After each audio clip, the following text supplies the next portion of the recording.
Hey guys, this is Victor from Vitagenics, and today I want to speak to you about kefir.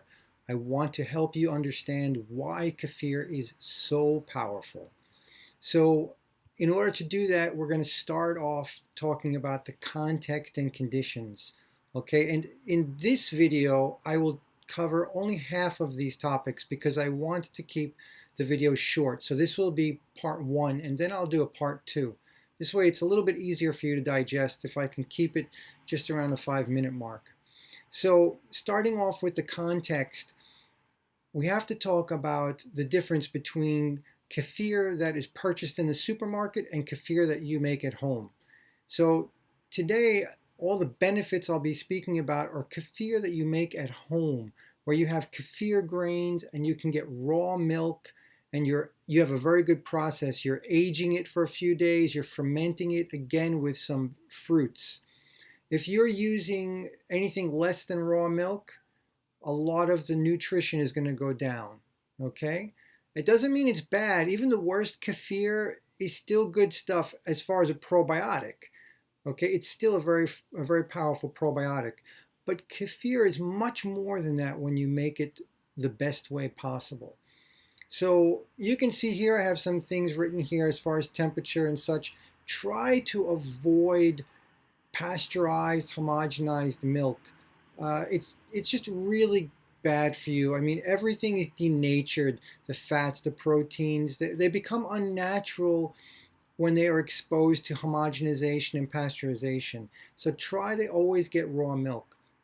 And I don't drink milk. I only drink kefir, and then I always want to have raw milk. If I cannot get raw milk, then I still want my kefir. So I will find a milk that is non-homogenized and pasteurized at the lowest temperature possible.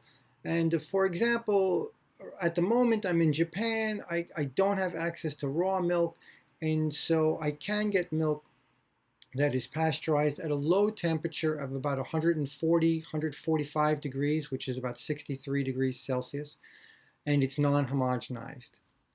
It's from grass-fed cows. That's also very important. But again, raw milk is by far the best. So do what you can to get raw milk. Okay, so this is the kind of kefir we're talking about. Just again, kefir grains, quality raw milk.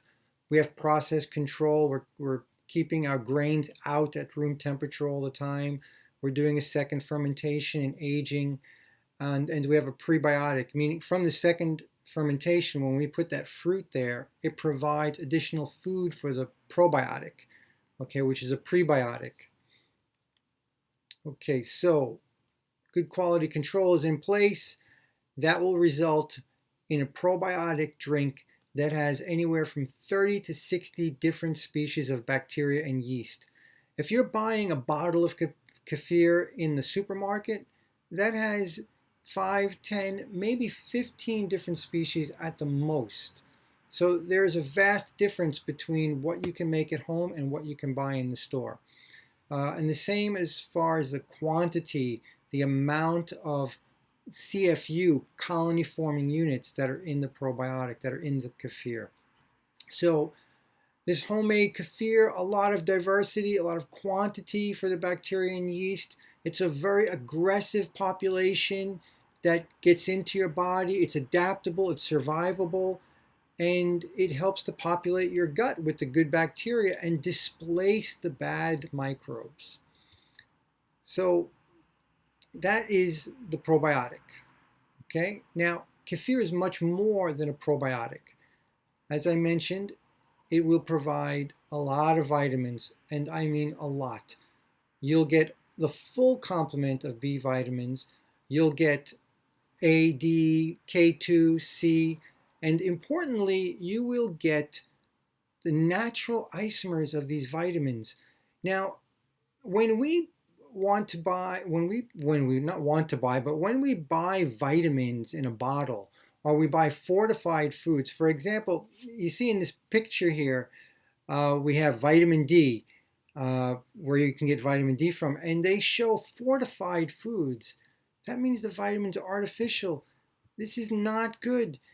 these vitamins have unnatural isomers. An isomer is a geometric variation. So when we have something like vitamin D, there are hundreds of different natural isomers. And when we try to manufacture it, we can't create all those isomers. So we create only a small fraction of them. And worse than that, we create other unnatural isomers. So this is true with all the different vitamins. You always want the natural source of vitamins. It's much more effective. And so kefir is giving you a host of vitamins in their natural forms, and they're being accompanied by a lot of the metabolites, the things that are necessary to process the vitamins. So for example, when you get vitamin D into your body, even if it's completely natural from your food source or from the skin, your skin makes vitamin D when exposed to sunlight. But even in that case, the vitamin D still must be metabolized before it is bioavailable to the body. And this requires various metabolites. So when you are, again, taking the vitamin from a whole food source, such as kefir, you've got the metabolites with the vitamins. So this is much more powerful. So that's about it for the vitamins quickly, or not so quickly. And moving on, again, kefir has a lot of different minerals. And there's a lot of trace minerals, so I don't have everything listed here. But these are some of the highlights: your calcium, iodine, iron, phosphorus, which is difficult to come by, is very important. Magnesium, also very important. Potassium, etc. Okay, so lots of good minerals in your kefir. And then we finally, I'm going to stop at this point. We get to the high quality proteins.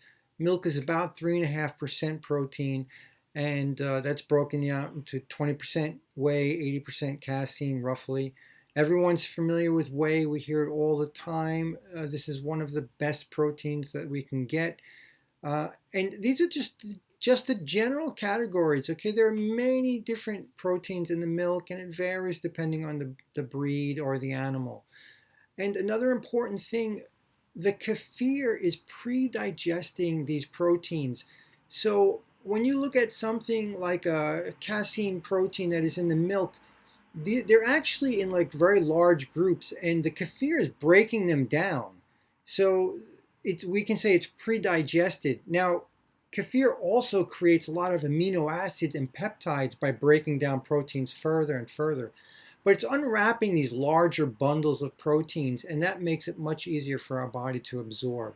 So it's not just that you get good protein, but you get good protein that is easy to absorb. Now, in the next video, we're going to talk about the fats, the enzymes, the amino acids, all the digestive aids, the anti-inflammation, etc. There's a lot more good stuff about kefir, but I'm going to stop at this point, and I hope this gets you motivated to start drinking kefir, and I hope it answers some of your questions. If you like this video, please subscribe, and stay tuned for part 2 coming soon. Thank you.